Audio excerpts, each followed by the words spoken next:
Okey, baik.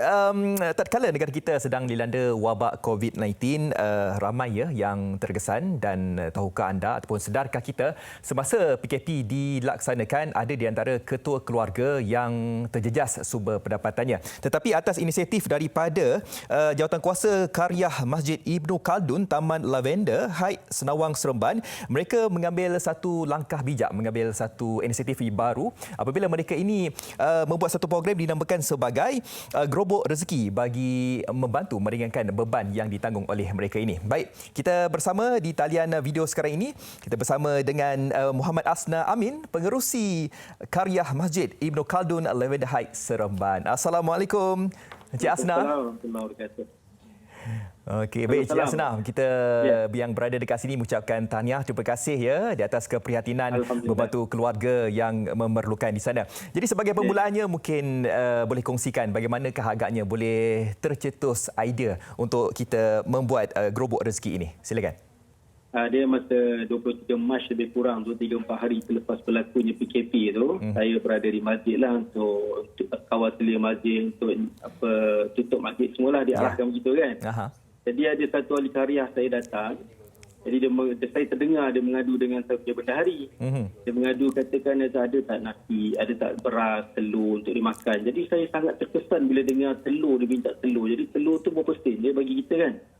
Kemudian dia minta sadir, jadi saya sangat terkesan.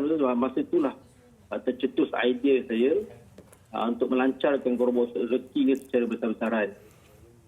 Alhamdulillah lah kan, sebab apa, lain orang lain nasibnya kan, tetapi andai kata mereka ini berada dalam situasi yang memerlukan, memang mereka ini wajib dibantu kan. Jadi sepanjang tempoh untuk gerobok rezeki ini telah pun diberikan kepada mereka yang berada dekat sana, sudah berapa ramaikah keluarga yang telah pun dibantu? Oh, Masya Allah. Kita telah melancar lebih kurang 40 hari. 2 hari lepas, genap 40 hari kita lancarkan gerobok rezeki ni. Lebih 7,000 buah keluarga telah kita sampaikan bantuan. Jadi kalau kita ambil 7,000 buah keluarga ni, minimum dia suami isteri anak seorang cukup lah kan. Lebih kurang 21,000. Alhamdulillah. Bantuan ni kita telah dapat agih-agihkan kepada mereka yang sangat-sangat memerlukan ketika PKP ni. Dan sudah pastinya dana yang telah pun diberikan itu pun saya rasa nilainya itu pun agak tinggi juga kan. Jadi bercerita berkenaan dengan dana ini, bagaimanakah untuk pihak masjid sendiri mendapatkan pelbagai dana itu sendiri? Ya, bila kita lancarkan gerobok rezeki ni, saya ni amatur je, saya rakam video saya pun blast dekat grup WhatsApp semua, grup WhatsApp yang saya tahu. Kemudian ada tim-tim media ni yang bantu tolong dia datang. Jadi bila dia lancarkan guna hebat media ni, kemudian kita pun rakam, kita tunjukkan video, kita tunjuk kepada jemaah-jemaah karya kita yang program kita ni kita dapat duit kita sebarkan. Jadi duit masuk tu macam air lah. Jadi saya anggarkan lebih kurang 300,000 dah habis untuk 7,000 keluarga. Betul, saya pun ada lihat juga video-video yang telah pun dirakamkan dekat sana. Pihak masjid bersama dengan Karyah Jawatankuasa sebenarnya merakamkan video di sana. Sebab apa? Sebab menunjukkan bahawa dana-dana yang mereka salurkan itu diberikan kepada pihak yang betul lah kan? Ya, benar. Jadi mungkin boleh kongsikan dalam program gerobok rezeki ini, saya nak tahu jugalah kan, ada tak satu mungkin pengalaman, momen yang mungkin tidak dapat dilupakan bagi pihak masjid sendiri? Boleh dikongsikan bersama dengan penonton MHI. Sepanjang kita lancarkan program ini, perkara yang paling kita tak boleh lupakan bila satu orang datang tempat kita gerobok kita, dia menangis sebab kemudian dia minta, dia kata dia tak susu untuk anak dia. Jadi kita rakyat Malaysia, kita tak pernah hadapi situasi di mana keputusan susu untuk bagi anak. Kita tak pernah hadapi keputusan beras di rumah. Jadi ketika PKP ni, dia sangat terkesan lah. Bukan satu orang, dua orang yang menangis bila dapat bantuan daripada Masjid Lavender ni. Ramai. Jadi saya rasa ini satu pengalaman yang sangat-sangat beri kesan kepada kita. Dan saya nasihatkan kepada semualah rakyat Malaysia, make sure selepas ni kita tak tahu apa akan terjadi di masa hadapan. Kita kena simpan, kita kena buat simpanan. Betul. Jangan pakai habis duit kita, beli kereta, beli apa semua kan.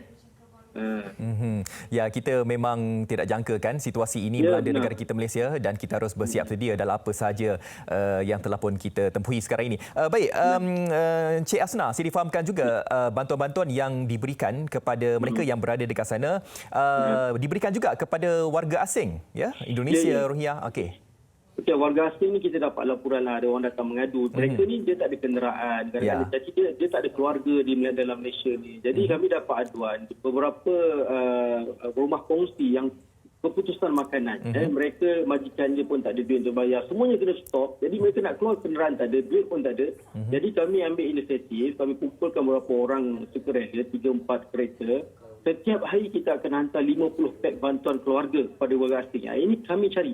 Kami cari ke mana-mana, kita pergi hantar. Jadi ini sebab apa kita buat begini. Ada juga yang katakan janganlah anak kera disusukan. Jadi tapi saya kata kita pun ada rakyat Malaysia yang terperangkap di negara luar. Kalau mereka dilayan di sana, tidak diberi bantuan, jadi kita harap kita bantu rakyat-rakyat di luar, warga negara asing di Malaysia. Kita harap kita punya rakyat Malaysia dibantulah di negara luar. Begitulah harapan kami sebenarnya. Ya, betul. Kita ni sesama manusia sama sahaja kan, serumpun, sejagat dan sebagainya. Dan kita dapat lihat juga pemberian sumbangan itu tidak berbelah bagi. Bukan saja untuk negara kita kan, tetapi untuk warga asing juga. Kalau kita lihat ya, kita ni berada dalam bulan Ramadan. Dari segi sumbangan itu bagaimana? Sebab kita ni bulan Ramadan ini sudah pastinya melakukan pelbagai amal ibadah tu pahalanya dilipat kali gandakan. Jadi bagaimana perbezaannya sebelum dan juga semasa Ramadan ini? Sebelum Ramadan ni kita hanya bagi pack bantuan lah tanpa juadah berbuka. Kemudian bila saya lancarkan program semasa bulan Ramadan, kita tambah RM1,000 setiap hari untuk siapa-siapa yang datang mengambil barang bantuan kita bagi sekali juadah berbuka puasa. Jadi bila saya lancarkan program tu, sekejap saja RM30,000, RM40,000 masuk untuk sama-sama kita bagi mereka yang kesusahan ni juadah berbuka puasa. Janganlah kita berbuka puasa sedap, ada orang di sana di luar mereka buka puasa dengan air putih saja. Jadi alhamdulillah bulan puasa ni memang banyak bantuan masuk. Alhamdulillah kan. Saya nak tanya juga dari segi golongan sasaran. Sudah pastinya golongan sasaran ini diberikan kepada mereka yang memerlukan, mereka yang berada di sekitar Senawang kan. Jadi bagaimanakah sumbangan ini diberikan kepada mereka yang berada di kawasan berdekatan atau bagaimana? Pada mulanya kita punya sasaran cuma ahli karyah kita sebab kita masjid kan. Jadi ahli karyah kita dalam 3-4 ribu orang saja. Jadi ahli karyah kita memang kita dalam 1 minggu dah selesai dah. Tiba-tiba seluruh Senawang banyak daripada kalangan Senawang, banyak Senawang semua datang mohon. Jadi kita buat mohon online, lebih kurang 1,000 permohonan. Dalam masa 2-3 hari ada 1,000 permohonan sekitar Seremban, bukan saja Senawang. Masya-Allah. Masya-Allah. Tapi kita cubalah fulfill dengan semua. Alhamdulillah lah, sokongan orang ramai, kita dapat fulfill dengan semua permintaan-permintaan mereka. Alhamdulillah. Dan saya pasti mereka yang sedang menonton siaran kita pada pagi ini di Malaysia hari ini, mungkin mereka rasa macam rasanya mereka ingin memohon bantuan daripada pihak Gerobok ini sendiri. Jadi apakah klasifikasinya? Ada syarat-syarat yang tertentu ke untuk mereka mendapatkan bantuan ini? Kita syarat utama kita mereka yang tak dapat keluar bekerja lah. Itu syarat pertama. Kemudian kita ada 3 syarat lagi. 3 syarat yang paling utama sekali, mereka dah habis duit simpanan. Kadang-kadang kita pun kecewa juga. Yang datang kita tengok buat kereta besar. Kita kenapa buat kereta? Tapi ada juga yang buat Grab tapi dah tak dapat nak sambung pendapatan dia. Sebab dah masuk 2 bulan ya, hampir 2 bulan tak buat kerja. Jadi kita tick lah the box tu. Kalau ada harta tu kita tak utamakan lah. Kita kena jual lah sekali-kali. Ya, betul kan. Dan saran kita mereka yang dah keputusan habis. Ya. Dan tak eloklah kan yang mana mungkin mereka berkemampuan kan sepatutnya diberikan dahululah kepada mereka yang tidak mampu kan. Kadang-kadang ada yang pencen, saya bekerja pencen kita tahu dia ada income. Betul. Ini bukan sasaran kita. Ya. Okey, dan sudah pastinya mereka di luar sana tu yang ingin mendapatkan bantuan-bantuan, mereka nak tahu juga waktu tempoh masa itu, adakah program ini diteruskan sehingga tamat PKP ke ataupun ada waktu-waktu yang tertentu untuk kita tutup operasi untuk Gerobok Rezeki ini? Kita rasa Ramadan ni terakhirlah. Kalau PKP ni dia masih lagi berlanjutan selepas Syawal ni, kita dah tak mampu lah kan. Saya rasa program kita ni kita dah mesyuarat. Saya rasa dalam seminggu sebelum raya kita akan tutup. Jadi seminggu sebelum raya akan tutup lah kan.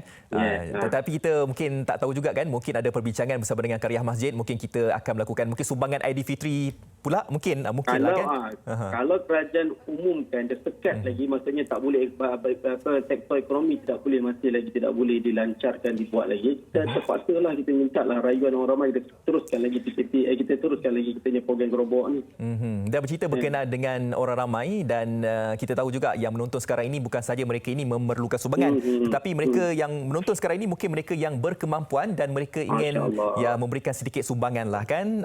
Kemanakah saluran itu harus diberikan? Mungkin Cik boleh bagi kongsikan dekat mana saluran itu? Kita saluran ni kita memang tak bagi langsung masuk akaun individu. Ya. Ada ramai juga akaun saya nak masuk akaun individu, saya tak benarkan. Dia mesti masuk ke akaun masjid. Sebab masjid ni ada 3 orang dia punya yang akan tengok akaun tu kan. Jadi teluslah, tidak ada ringki-pengki dekat situ. Ya, betul. Jadi boleh masuk ke akaun Masjid Karya Anggur Khaldun. Saya pun tak hafal lebih nombor akaun, tapi boleh buka FFP saya lah, MD Asal. Kat situ banyak nombor akaun kalau betul-betul kita nak bagikan. Ya. Dan kita pun untuk bulan Ramadan ni adalah bulan yang paling rahmat Allah mencurah-curah turun, dan siapa yang bersedekah ketika bulan Ramadan ni pahala dia beribu-ribu kali ganda. Betul. Jadi kita alu-alukanlah siapa-siapa yang ada sedikit kelebihan. Kita tak minta banyak pun. Kalau seorang bagi RM10 kan, dah berapa dah kita dapat kan. Macam tu lah. InsyaAllah, amin. Dan kami yang berada dekat sini berdoakan semoga usaha yang telah pun diberikan diberkati dan semoga dimurahkanlah rezeki kepada mereka yang terus membantu mereka yang memerlukan. Terima kasih ya diucapkan kepada Cik Muhammad Asna Amin. Terima kasih. Selamat berpuasa. Okey, itu dia Encik Muhammad Asna Amin, pengerusi karya Masjid Ibnu Khaldun, Lavender Heights, Seremban. Jadi itulah dia, di kesempatan ini saya pun nak war-warakan kepada anda semua. Anda kata kalau kita ni memerlukan sebarang bantuan, boleh menghubungi pihak masjid, ataupun nak memberikan sumbangan pun boleh menghubungi pihak masjid.